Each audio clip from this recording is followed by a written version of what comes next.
Built my home on hollow ground. Too proud to Hi, this is Craig Smith with a new podcast about artificial intelligence.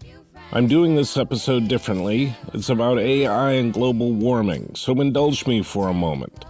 The opening music for this podcast is a song called Built My Home on Hollow Ground by the band Daisy the Great. They're young and full of promise. They're friends of my oldest boy, and I picked the song because I like it, but also because that line, "Built my home on hollow ground," says so much about where we are today. When I was in my early 20s, I went snorkeling in the Red Sea. It was my first time, and it frankly blew my mind. The water was crystal clear, the coral technicolor, the fish polychrome, dazzling in their variety and hue. Decades later, my son learned to scuba dive while we were living in Asia. He was in his early teens, and I was delighted by his discovery of the ocean, deeper and more intimate than my own. I loved the photographs from his dives, the barracuda tornadoes, the psychedelic. My son will most likely live to see the coral reefs die, their brilliant colors bleaching to an ashen gray. His children, if he has any, might not see living coral at all outside an aquarium. No one knows what else will die as the coral disappears. I worry about climate change, about how my children and grandchildren will survive in a world beyond imagining. Nothing crystallized that concern for me more than John Platt, a computer scientist, a polymath really, and also a father like me. Talking to him made me realize what scientists have been shouting at us for years now, that it's probably already too late to stop the planet from warming an additional 2 degrees Celsius, the point at which coral reefs are expected to die. But there is a lot we can do to keep it from warming more. Now, predictions can be wrong. Scientific predictions have been wrong before. There's a whole bunch of people who laugh at this stuff, who call people like John alarmists. But what if the predictions aren't wrong? With all this stuff to pay attention to, isn't this problem about as important as it gets? I met John at a machine learning conference after he spoke at a workshop called Climate Change: How Can AI Help? It was the first workshop of its kind, organized by David Rolnick, Joshua Bengio, and others, and the turnout was huge, standing room only. It was a harrowing yet hopeful few hours. It left me wanting to get involved somehow. I'm a journalist, and there's certainly a role that journalists can play, but if you are a machine learning engineer, a data scientist, a high school student, or postdoc building a life in AI, ask yourself what you can do. Listen to John now. Again, I screwed up the audio quality. I'm sorry about that. But listen anyway. He's talking about our shared future, our children's future, and the future of mankind. cross it to find your synthetic light. I'd like to talk initially about where you came from, what your upbringing was, what your parents did, that kind of thing. Sure. What your education was, how you became focused in the field that you're focused in. Mm-hmm. And to be honest, I don't even know whether your field is physics or computer science or some other domain. Mm-hmm. I've heard you speak at machine learning conferences. And then what I really want to cover is pretty much your talk at the workshop, mm-hmm. that there are these two related problems, but different problems. Mm-hmm. One is developing zero carbon energy technology, mm-hmm. but it's kind of in sequence. You have to cut the carbon emissions before you hit the 2 Celsius increase, mm-hmm. that everyone talks about, mm-hmm. Because the zero carbon energy won't be there in time, mm-hmm. right? Is that, do I have that was essentially the main message of the talk. Yeah. So maybe start with where you're from and that sort of thing. Okay. Well, originally I grew up in Illinois, outside of Chicago, out in the cornfields. And then when I turned 14, my family moved to California, and so I went to college, actually in Long Beach. And so I was an undergraduate chemist. And then in 1982, I heard that John Hopfield had made this very interesting kind of neural network. It's called a Hopfield network up at Caltech. So that was sort of exciting to me. So I decided to go be a grad student at Caltech, and they accepted me. So I went in grad school as computer science. Why did neural nets capture your imagination from the point of view of chemistry? Oh, well, I've always been kind of a generalist. I still enjoy lots of science fiction, and so the prospect of working on artificial intelligence was just sort of super exciting. I mean, even though, back in the 80s, we just had very sort of primitive, simple models. So things have progressed so far in the last 35 years. And then the PhD was in? Oh, it was in computer science. Computer science, yeah. But the PhD had sort of two parts. One was computer graphics, so I did a bunch of physically based modeling for computer graphics, because back then a lot of the animations in computer graphics were all sort of designed by hand, so all the motions were done by hand. And so my advisor and I and a couple of the grad students had this insight that, you want to use physics to kind of run simulations, but you want the physics to be controllable. So we actually sort of made this hybrid kind of physics, which was partially, physics would sort of fill in what the animator didn't specify. Oh, that's interesting. I've talked to a few people that started through animation and computer graphics. Sergey Levine also, that was kind of his initial interest. So you did your PhD. Mm-hmm. From there, where did you go and how did your career develop? Sure. That was at PhD at Caltech, so I knew a lot of folks at Caltech. So a bunch of us went and started a company called Synaptics. They might even be making the touchpad in your notebook computer. Oh, there. Really? Yeah. And that originally started out as a neural network company. So that took off. I was also, while I was there, worked on other things like Chinese handwriting recognition. So that was Synaptics. And then a lot of my computer graphics friends were working at Microsoft Research. And so I decided to go work at Microsoft Research and come back to machine learning. So Microsoft Research probably had my highest cited papers. So in the late 90s, there was a lot of excitement about this model in machine learning called support vector machines. Sure. And so I came up with one of the algorithms for sort of training them in an efficient way called sequential minimal optimization. So you were there until you came to Google? Or? That's right. So I was there for about 17 years. I came to Google specifically to work on putting a dent in climate change. That was one of the motivations. So when I joined Google, they were just starting a project with a partner called, at the time it was called Tri-Alpha Energy, but now it's called TAE. Right. And they have a fusion experiment they've been running and getting ever closer to break-even fusion. And so in the beginning, the project was just myself and another software engineer named Ted Baltz. So I was the data scientist in the beginning. And we've grown that project into a multi-person project where we're doing Bayesian inference. So we're trying to essentially help build a debugger for their plasma so that their scientists can know what goes on inside of their plasma. Right. You were showing the graphs that come out of the sensors and then how you were turning that into visualization of what's going on inside. Right. Yeah. And when did you make the switch to Google? I made the switch at the very beginning of 2015. And was the climate change issue just something that you had been paying attention to and it finally reached a point where you wanted to do something? Or That's exactly right. Well, there's a couple of motivations. I have a couple of kids. They're teenagers now, and so I was very concerned about the future world they were going to grow up in, and I wanted to help sort of make that be better. So that was one strong motivation. Also, I had some friends. Well, I used to know David Mackay, who wrote a very influential book called Sustainable Energy Without All the Hot Air. And I knew him because he also went to grad school at Caltech underneath John Hopfield. I also had a friend named Tim Allen, who was my counterpart at Synaptics. He was the director of engineering, and I was the director of research. And he started getting excited by renewable energy and came to Google to work on it. But sadly, he passed away in 2011, I think. And so I sort of felt a little bit like I also wanted to carry on his work.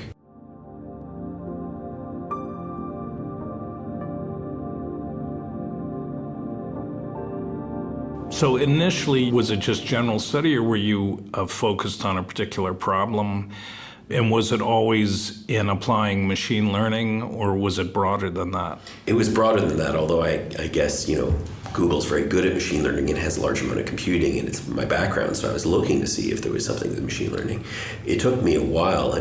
the whole sort of geophysical and energy and economic systems, they all interact and they're all very complicated. So it actually took me quite a while. It probably took me a year to kind of come up to speed while I was sort of starting to work on this fusion project.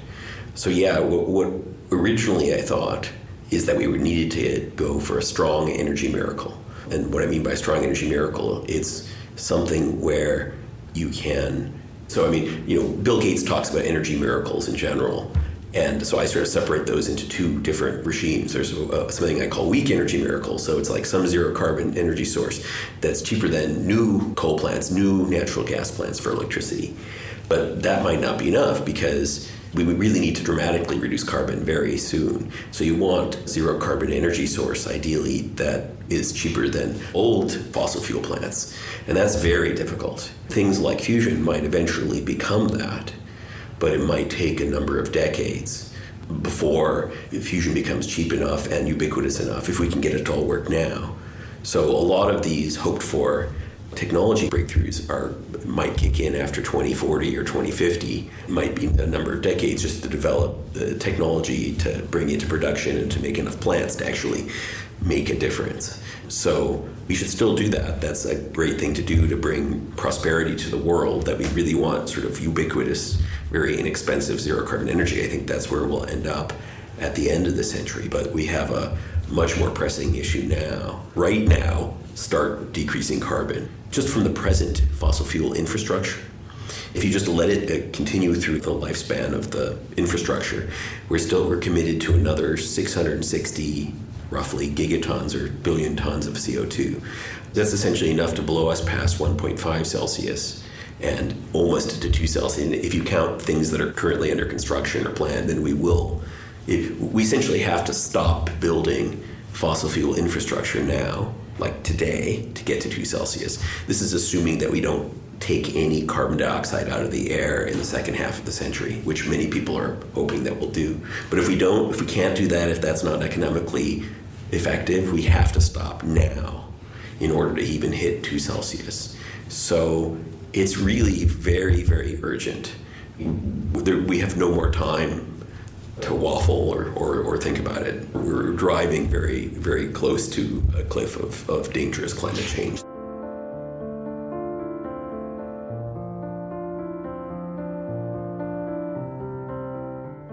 For people that aren't familiar with the benchmarks, above 2 degrees is the melting of the ice sheet and the rising of the seas. I mean, what are the effects that... In general, there's no known absolute threshold. Like if you're at 2 Celsius, you're okay. And if you're at 2.01 Celsius, everything is terrible. 2 Celsius, because of the Paris Agreement, is the general sort of threshold for what's considered dangerous climate change. And if you go and look at the IPCC reports, various things happen.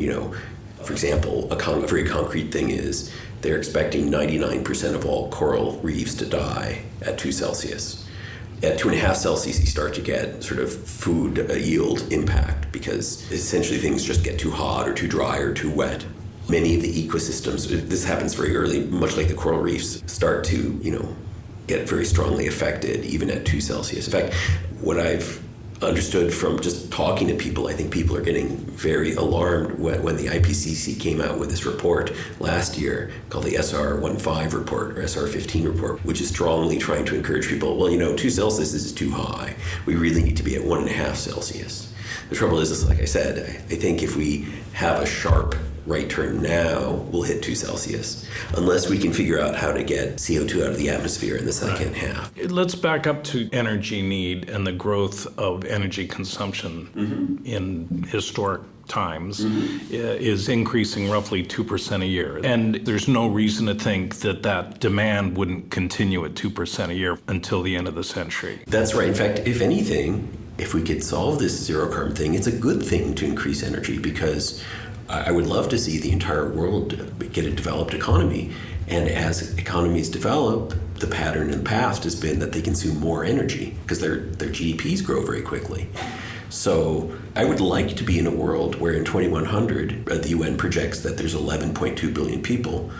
that all of them use as much energy as people in the United States do, except for carbon. That would be a wonderful world. Everyone will be prosperous. It'll be a wonderful world. I would love. That's part of the reason why I work on fusion. I want to reach that world, but we can't reach that world with fossil fuel. Yeah. We just can't. Even though people worry about running out of fossil fuel, there's more than enough fossil fuel in the ground to completely bake the climate. It's not the limiting factor. If it weren't for climate change and CO2, fossil fuels are wonderful. They're portable, they're inexpensive.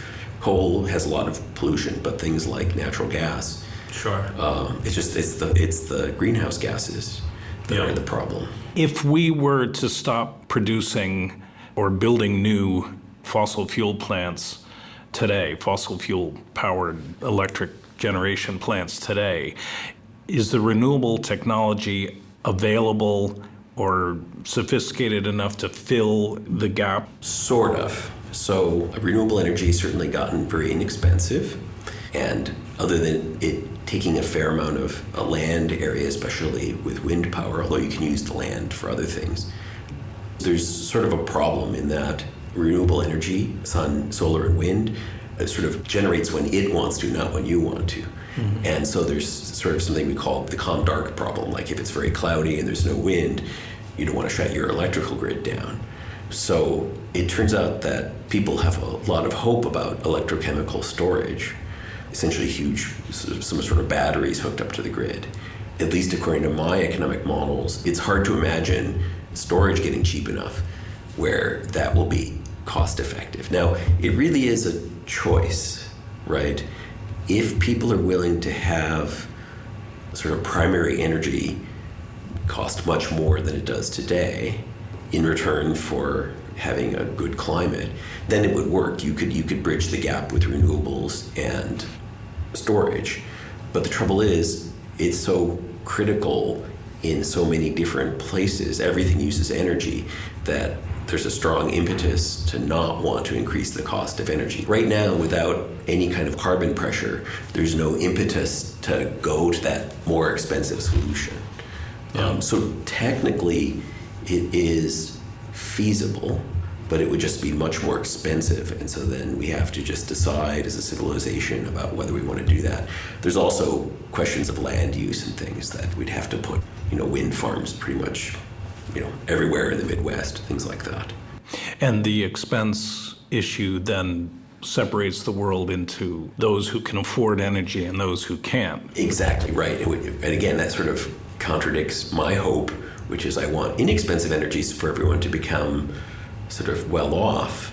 And it would be wonderful. And I think we will get things like fusion or other inexpensive sources of energy in the second half of the century. I think we can displace fossil fuels, but in the meanwhile, we have to do something with renewables and try to figure out, how can we make them less expensive or more flexible, things like that.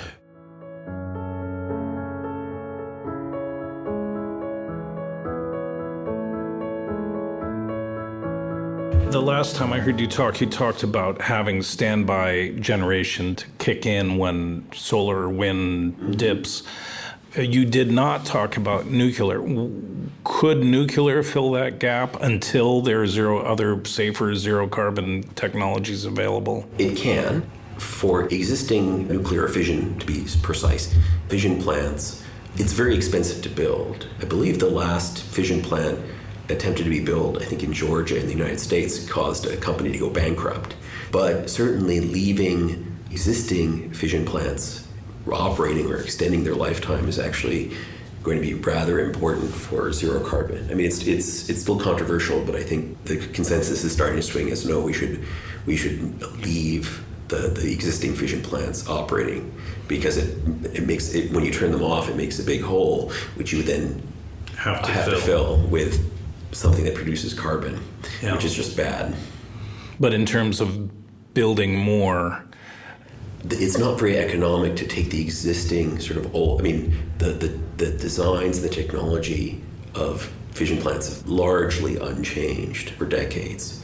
There's hope that there's a bunch of nuclear startups who think that they have newer, safer, less expensive fission plants that they could build, but it's still very early in the technology cycle. It might be possible that in the second half of the century we may have much safer, much less expensive fission plants.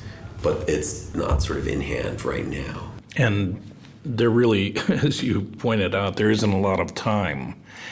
That's right. I mean, we're talking, all this stuff has to come online, these solutions, in a matter of decades. Or in a matter of years, things have to be shovel ready.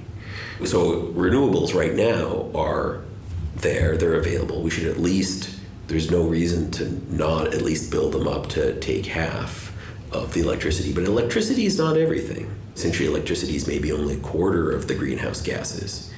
Land use is also very important. Transportation. Now, you can electrify some transportation.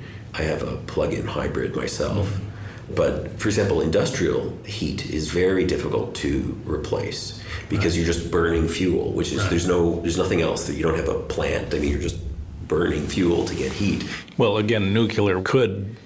Oh, it's very hard to compete because nuclear power, I mean, yes, nuclear power does produce heat, but you wouldn't want to have a nuclear plant right next to your cement plant.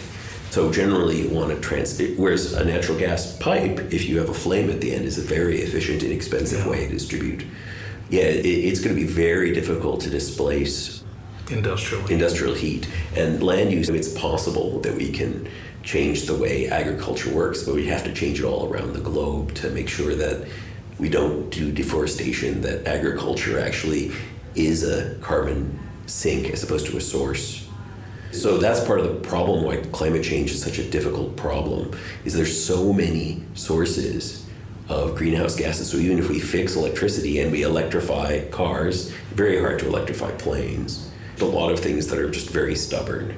We'd have to make things very inexpensive. There has to be some motivation, right? Either people want to do it because there's a general agreement that we have to really make our sharp right turn to save the climate, or the new technologies just have to be much cheaper than the existing technologies, then people will just naturally do it because they're motivated from the profit motive. Yeah.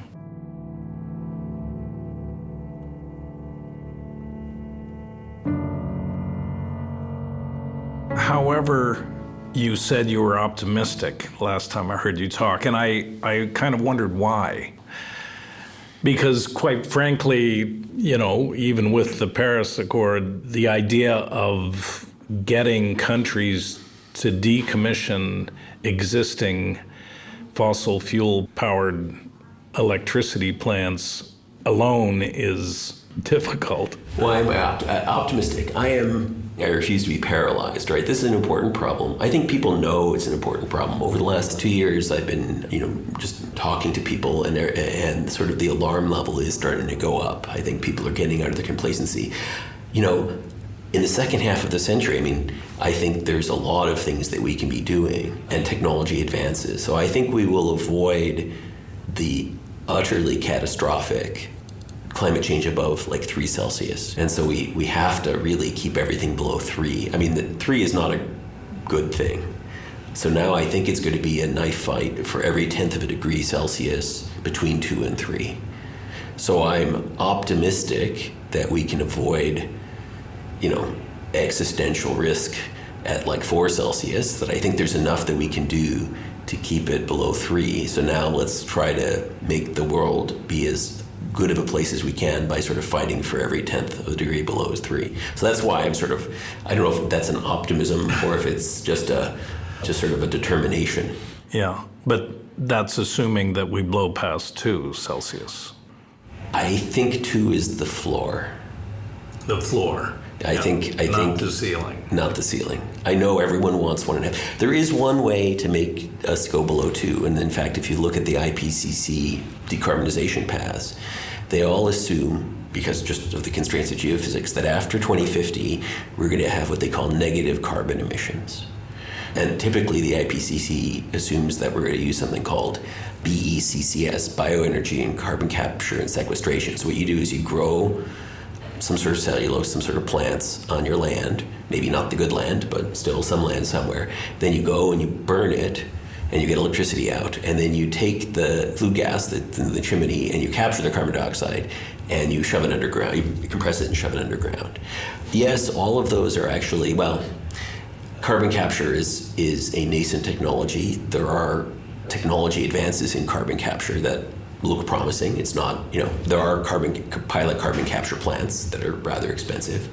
That might work. I'm most concerned about is that it uses up a lot of land, that agricultural land is actually a precious commodity. Here's an interesting fact I like to quote. The number of terawatts of power that our croplands fix, in other words, they convert, we grow crops in order to turn sunlight into sugar, fundamentally. That is about roughly 5 terawatts or 5 trillion watts of power. The amount, depends on the year, I guess, the amount of fossil fuel primary energy burn, I think when I last checked, was about 18 terawatts. So our energy system is larger than our biosphere, or at least the biosphere we control. I mean, there's lots of phytoplankton and things in the ocean, but in terms of the cropland that we make, we're essentially the whole fossil fuel is based on borrowing sunlight that happened tens of millions of years ago, borrowing what the plants did. And that's actually larger now than what the plants are giving us now by a factor of 3 or more. So yeah, hoping to get a lot of bioenergy. I mean, you might be able to use it for aviation fuel, but it's not going to be enough. There was a paper by David Keith at Harvard which proposed that a direct air capture plant can operate at about $100 a ton of CO2. That's a lot lower than I expected. Although that is still quite a lot, just to give you a sense, right? You need every degree Celsius, I think, is 2,000 gigatons of CO2. So that's $200 trillion to suck the CO2 out. Far better to either put carbon capture now on our fossil plants now than hoping that we can blow it out in the air and then pull it back in. Yeah, that's right. I don't quite understand this idea about burying the carbon. Oh, that general idea is called carbon capture and sequestration.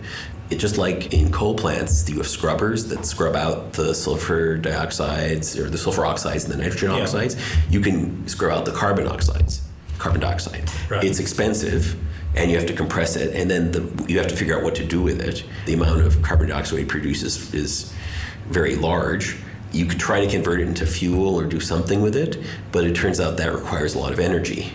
The cheapest and easiest thing to do is to compress it and shove it underground in like old oil and gas reservoirs or there are these saline reservoirs. You can put thousands of gigatons underground. Underground is a very large place.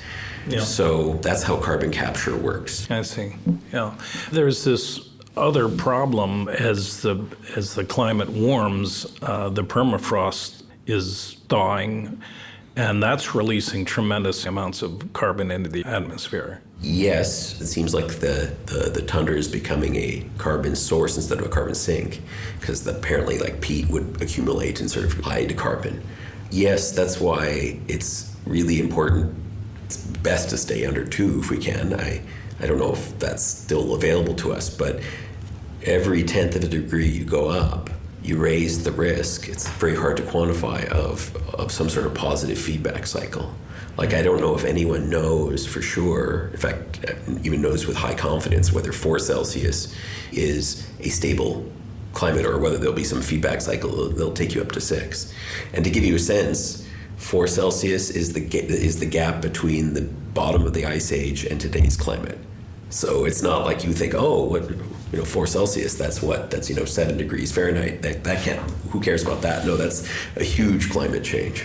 Yeah, even with the warming climate today, people are using more air conditioning than they did before, so they're drawing more electricity, which requires more burning of fossil fuels. There are possible positive feedback loops in between the economy and the geophysics that are exactly like that, because one of the concerns is that even by mid-century, there will be places, big cities like in India, where there might be days where it's just fatal to go outside. The combination with heat and humidity is just too high. So that's terrible. So yes, you'll use more air conditioning to try to, help people, which is a good thing to do. And that, we need more energy to operate that. You're absolutely right. Jevons paradox is an observation made by a British economist back in the 19th century talking about coal. Was that his prediction, or perhaps it was not, it was actually a post hoc observation, which was as steam engines, which used coal, got more efficient, you would think, oh, the amount of coal use will go down because steam engines are at the time, were the big use of coal. So what do? But it turns out that it actually made the coal use go up because then because everything became cheaper. So now people wanted to use it in more places, and people got wealthier because the steam engines were making lots of products. So there's a feedback. There's something called a direct effect, which is, if something gets cheaper, people tend to use more of it. But that never gives you a feedback of more than one. Through the economy, you can get some people say that you save energy. Now you're making people wealthier. Wealthier people and wealthier economies produce more, which then, through the feedback loop of the economy, actually uses more energy. Now, it's controversial. Economists come on different sides of what that coefficient of feedback is, if it's a bigger one. But look, any research that makes for like using machine learning to make systems more efficient and use less energy, that's a good thing. We should do that anyway because, again, spending less money on energy makes people better off. That's a bonus. But it might not make as much progress towards fixing climate change as you think. Yeah. And it might make zero progress, or a little bit, or a little negative progress. On fusion, let's imagine that they solve the engineering problem and we suddenly have limitless zero carbon energy. Is that enough to avoid the 2 degrees threshold?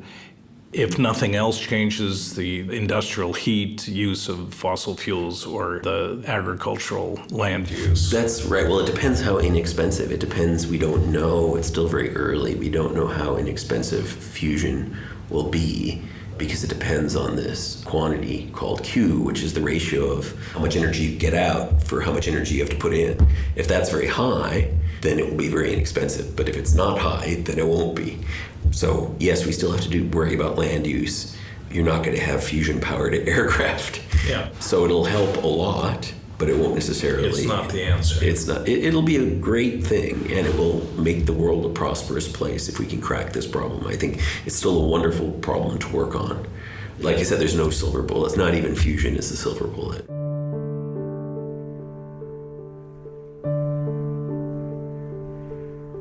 Right.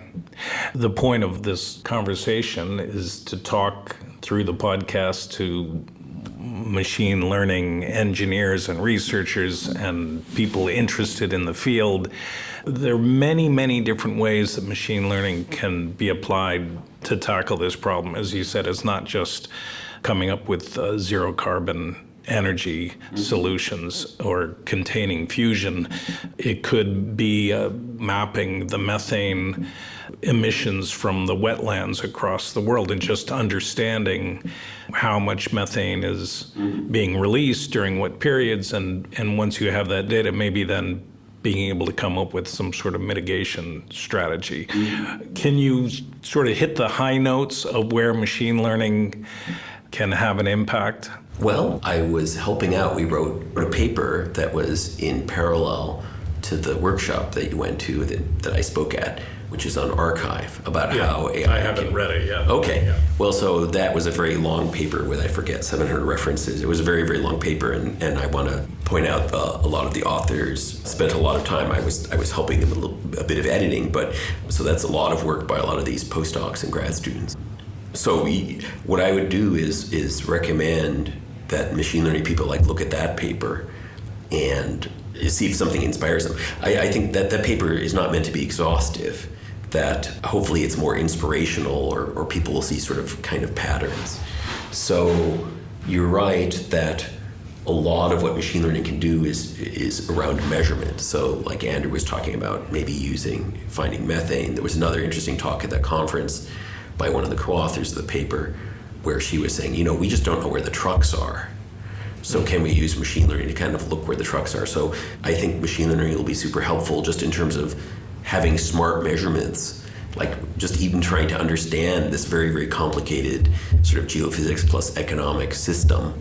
It's just very hard to measure it across because it's the whole world that has to work. There's some amount of hope that we can build a more intelligent electrical grid. There are some difficult optimization problems in terms of how do you dispatch, where do you send electricity, and there's some amount of hope about, well, maybe we can, if we can predict, because as I was saying, the renewables have fluctuate up and down, the better you can predict what they're going to be doing in a day, hopefully the less fossil fuel or the less fossil fuel capacity you need to do to kind of cover the gaps, that will help.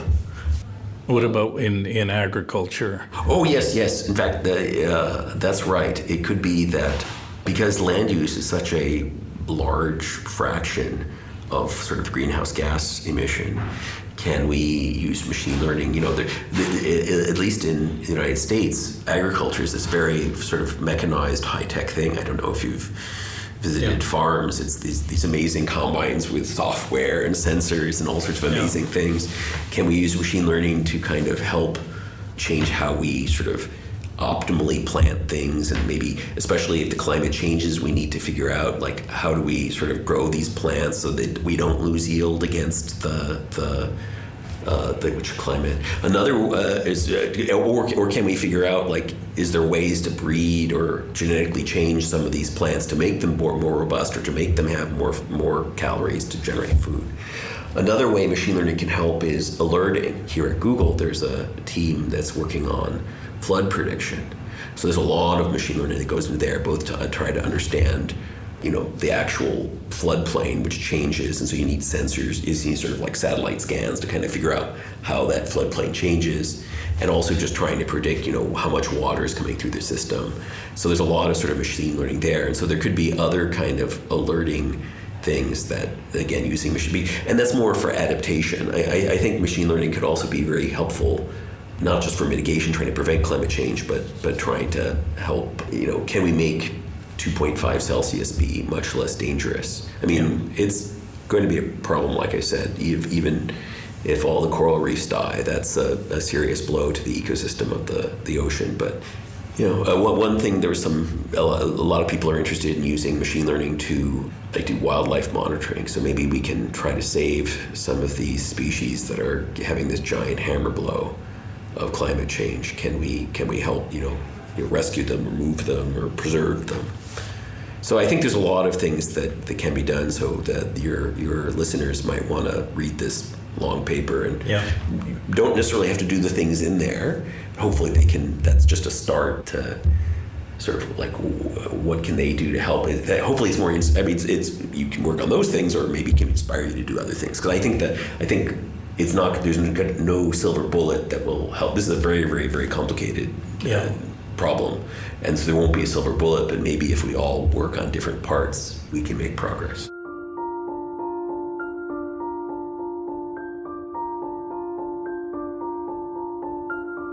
Yeah. Artificial intelligence in the popular mind has developed a very negative narrative. I think that this theme of using machine learning to address both in mitigation and adaptation of climate change is a way to turn that narrative around, because everyone thinks of AI as robots that are going to enslave humanity, but in fact machine learning is probably our best hope at surviving climate change. Is that overstating it, do you think? I would state it differently, which is artificial intelligence. I mean, it's almost a misleading term. To me, the reason why I like sort of machine learning is because it enhances human capabilities. A lot of it is autonomous in terms of it runs much faster than humans. So, for example, it can filter spam mail. You don't want to have a person read every email. Right. So, but what I'm excited by is how AI and ML actually enhances human capability. So I think there's a tremendous good where we can try to solve some of these hard problems by essentially applying these machines to essentially help people become more like themselves. So it's sort of, there was a contrast between artificial AI and IA, artificial intelligence and intelligence amplification. That was a term, maybe not so popular anymore. But yeah, I still think that's true. That I think the whole point of having machine learning is to make us collectively more intelligent. I think by making us collectively more intelligent and wiser, then we'll will solve these problems. I think what it is you need to get people organized in some way. There has to be some sort of organizational principle. Capitalism and profit is one way to organize people, which is why I've been looking for a strong energy miracle, because if we could figure out how to make zero carbon energy just be much cheaper than fossil fuels, then they will just naturally be displaced. So you can think of that as an organizing principle to kind of help us all, but that might not be possible, or it might be too slow.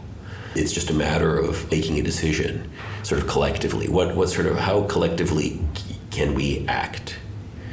And machine learning can't do that for us, but it could help provide new possibilities for action, and it can, make things less expensive so that it's easier to make those decisions, but it can't replace us making collective decisions.